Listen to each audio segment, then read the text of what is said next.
రాష్ట్ర కార్యవర్గ సభ్యులు రమేష్ నాయుడు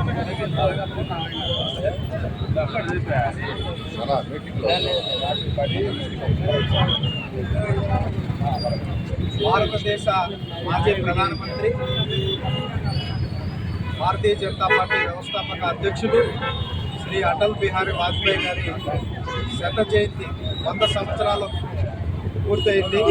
వారి జయంతి సందర్భంగా ఈరోజు రాజంపేటలోని వారి చిత్రపటానికి ఎన్డీఏ నాయకులందరితో కలిసి పుష్పాంజలి ఘటించడం జరిగింది.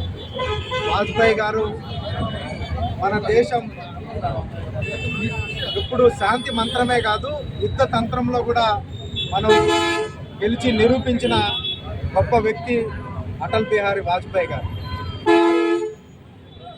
సుపరిపాలన కాంగ్రెస్ ఏతర వ్యక్తుల్లో 5 సంవత్సరాలు పూర్తిగా పరిపాలించిన వ్యక్తి అటల్ బిహారీ వాజ్పేయి. ఆనాడు వారు ప్రవేశపెట్టిన అనేక పథకాలు ప్రజలకు ఎంతో ఉపయోగపడ్డాయి. ముఖ్యంగా ఈ జాతీయ 4 రహదారులు కానీ, టెలికమ్యూనికేషన్ వ్యవస్థ కానీ, శాస్త్ర సాంకేతిక విషయాలు కానీ, మన దేశం సైంటిఫిక్గా లేదా రక్షణ రంగంలో బలంగా ఉండాలనే ఉద్దేశంతో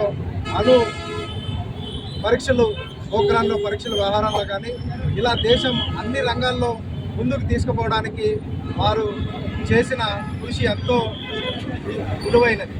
అందువల్లే నరేంద్ర మోడీ గారు అధికారంలోకి వచ్చిన తర్వాత వాజ్పేయి గారి జన్మదినాన్ని సుపరిపాలనా దివస్గా ఈరోజు దేశవ్యాప్తంగా వారి జన్మదినాన్ని పురస్కరించుకొని జరుపుకుంటున్నాం. మరొకసారి వారికి శతకోటి వందనాలు. జై హింద్. కడప జిల్లాలోని మరిన్ని వార్తా విశేషాల అప్డేట్స్ కోసం మా SCN న్యూస్ ఛానల్ను తప్పకుండా చూడండి.